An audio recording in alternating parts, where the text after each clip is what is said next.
వాక్యమే నన్ను బ్రతికించెను, బాధలలో నెమ్మదినిచ్చెను. ఆత్మీయమన్న కార్యక్రమానికి మిమ్మల్ని అందరినీ ప్రేమపూర్వకంగా ఆహ్వానిస్తున్నాం. ఆంధ్ర క్రైస్తవ కీర్తన పుస్తకంలో నుండి 184వ పాట.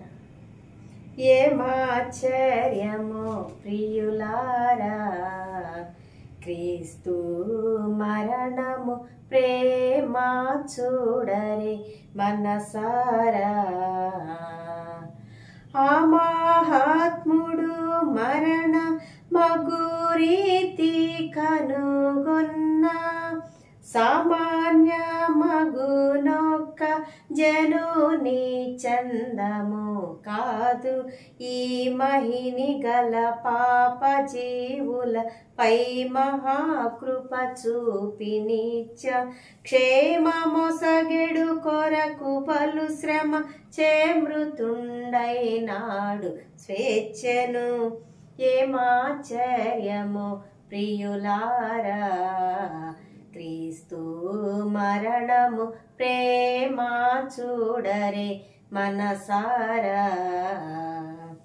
కొండాల వలె భారమై లోక పాపములు దండింపబడే ఘోరమై, నిండు భారము క్రింద నిలుచున్న వేళను, గుండె దిగులు నాదనువు నిండే రక్తపు చెమట మెండుకొని దుఃఖములతో నా తండ్రి పాత్రమును నా కడ నుండి తొలగి చుటకు మనపై యుండెనను చేయుమని వేడెను.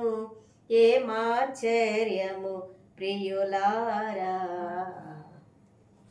క్రీస్తునందు ప్రియమైన దేవుని బిడ్డలారా, అనుదిన ఆత్మీయమన్న కార్యక్రమానికి మిమ్మల్ని అందరినీ ప్రేమపూర్వకంగా ఆహ్వానిస్తూ ఉన్నాను. సమయంలో ఇంటర్ టెస్టమెంటల్ పీరియడ్ లో జరిగిన చరిత్రను గురించి మనము జ్ఞాపకం చేసుకుంటూ ఉన్నాం. నిన్నటి దినాన కొన్ని విషయాలను మనం జ్ఞాపకం చేసుకున్నాం. అలెగ్జాండర్ ద గ్రేట్ చనిపోయిన అనంతరము ఆయన జనరల్స్ ఇద్దరు ఏ విధంగా అయితే యుద్ధం చేస్తూ ఆయా రాజ్యాలను జయించారో, ఆ తర్వాత అంతియోకస్ యొక్క ప్రవేశాన్ని వరకు నిన్నటి దినాన్ని గుర్తు చేసుకున్నాం.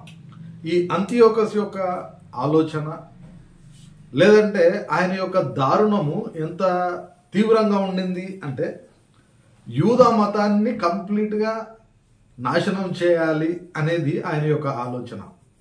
ఈ క్రమంలోనే ఆయన యూదులు చాలా ప్రాముఖ్యంగా భావించే తోరా అంటే మొదటి 5 గ్రంథాలు, ఆదికాండం నుండి ద్వితీయోపదేశ కాండం వరకు ఉన్న ఆ పంచకాండముల గ్రంథములను ఆయన కంప్లీట్గా అన్ని కాపీలను నాశనం చేయడానికే ప్రయత్నం చేస్తూ ఉన్నాడు. అంత మాత్రమే కాకుండా గ్రీకు దేవత అయిన జియస్ ను ఆరాధించే విధంగా అందరినీ కూడా ప్రేరేపిస్తూ బలవంత పెట్టడానికి ఆయన ప్రారంభిస్తూ ఉన్నాడు. మరి దారుణంగా ఆయన చేసిన కార్యక్రమం ఏంటంటే, యెరూషలేములో అతి పరిశుద్ధ స్థలంలో ఆ జయస్ యొక్క విగ్రహాన్ని పెడుతూ దాని ఎదురుగా యూదులు ఎంతగానో అసహించుకునే పందిని ఆయన బలి అర్పించడానికి ప్రయత్నం చేస్తూ ఉన్నాడు. అంత తీవ్రంగా, అంత దారుణంగా ఆయన తన యొక్క కార్యక్రమాలు ఎప్పుడైతే చేయడానికి మొదలు పెడుతూ ఉన్నాడో, అప్పుడు మతత్య అనే ఒక వ్యక్తి, ఆయన గ్రామీణ ప్రాంతం నుండే వచ్చినప్పటికీ యాజక కుటుంబానికి సంబంధించిన వ్యక్తి. ఆయన ఏం చేస్తూ ఉన్నాడంటే, ఈ అంతియోకస్ను ఎదిరిస్తూ ఉన్నాడు, తిరుగుబాటు చేస్తూ ఉన్నాడు.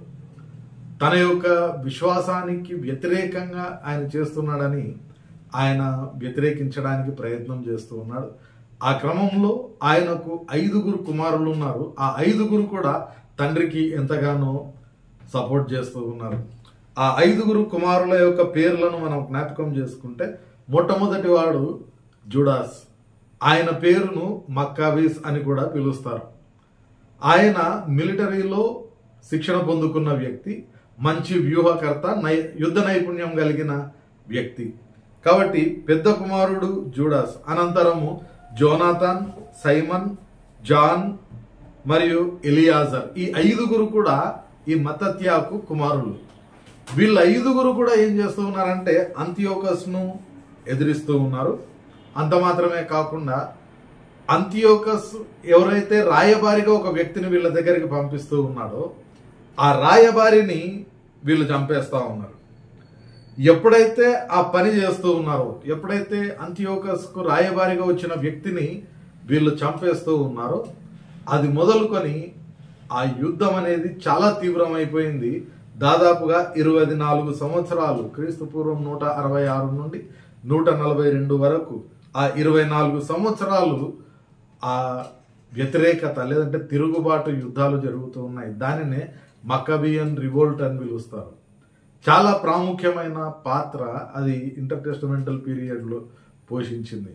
ఆ మక్కబియులకు సంబంధించిన తిరుగుబాటుకు సంబంధించి ఈ దినానికి కూడా ఆర్సిఎంకు సంబంధించిన బైబిల్లో మక్కబీయుల మొదటి గ్రంథము, మక్కబీయుల 2వ గ్రంథము అని వాళ్ళ యొక్క బైబిల్లో ఇప్పటికీ కూడా ఇంక్లూడ్ చేయబడి ఆ చరిత్ర అంతా కూడా అందులో వ్రాయబడి ఉంటుంది.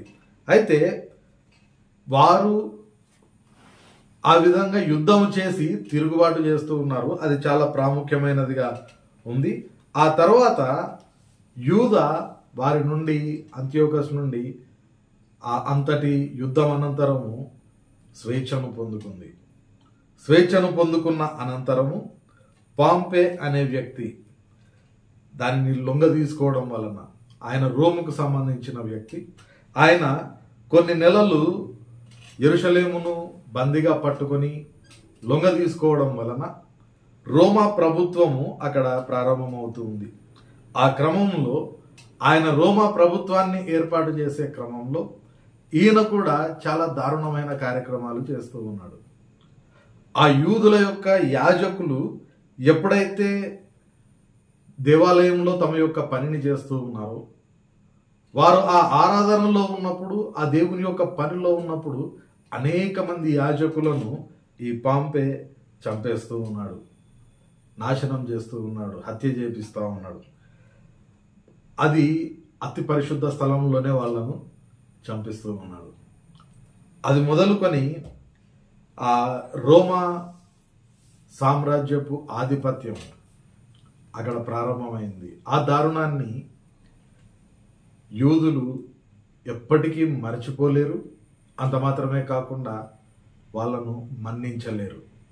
కాబట్టి ఆ తర్వాత యేసుక్రీస్తు సమయంలో కూడా మనం జ్ఞాపకం చేసుకుంటాం కదా, రోమా ప్రభుత్వం యొక్క పతనం కొరకే చాలా మంది ప్రజలు ఎదురు చూసిన సందర్భాలు పరిశుద్ధ గ్రంథంలో మనం చూస్తాం. ప్రియమైన దేవుని బిడ్డలారా, ఇది వరకు కొంత చరిత్రను మనం ఇప్పుడు చూసుకున్నాం. దేవుని చిత్తమైతే రేపటి దినాన మరికొంత చరిత్రను మనము చూసుకోవడానికి ప్రయత్నం చేద్దాం. పరిశుద్ధాత్మ దేవుడు సహాయం దయచేయును గాక. ప్రార్థన చేసుకుందాం. పరిశుద్ధుడైన దేవా, ప్రేమ గల మా తండ్రి, మరొక పర్యాయము ఇంటర్టెస్టమెంటల్ పీరియడ్లో జరిగిన ఆ సంఘటనలను ప్రభా, చరిత్రను మేము జ్ఞాపకం చేసుకోవడానికి మీరు కృప చూపించారు ప్రభా. ఇంకను మాకు తెలియని అనేకమైన విషయాలను ప్రభా మేము తెలుసుకోవడానికి, నేర్చుకోవడానికి, మరి ప్రత్యేకంగా నీ బిడ్డల జీవితాల్లో ప్రభా ఎటువంటి పరిస్థితులు ఎదురయ్యాయో ఆ అన్ని పరిస్థితుల్లో మీరు ఎలా వారికి తోడుగా ఉన్నారో ప్రభా మేము జ్ఞాపకం చేసుకుంటూ నిన్ను స్తుతించి ఘనపరచుటకు నీ కృప మాకందరికీ దయచేయమని వేడుకుంటూ ఉన్నాం. ఇది మొదలుకొని ప్రభా నేటి మా పనిపాటల్లోకి మేము ప్రయాణిస్తూ ఉండగా నీ సన్నిధిని మాకు తోడుగా ఉంచండి. నేడు మేము తలపెట్టే ప్రతి పనిలో ప్రభా విజయవంతంగా ప్రతిదీ ముగించుకోవడానికి నీ కృప దయచేయమని వేడుకుంటూ ఉన్నాం.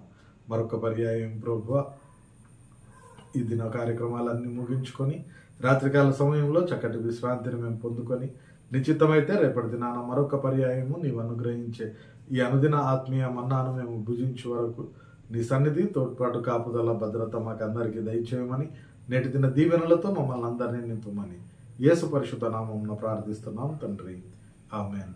తండ్రి, కుమార, పరిశుద్ధాత్మ త్రియేక దేవుని సకల దీవెనలు సదాకాలం మనకందరికీ తోడయ్యుండి నడిపించునుగాక. ఆమేన్.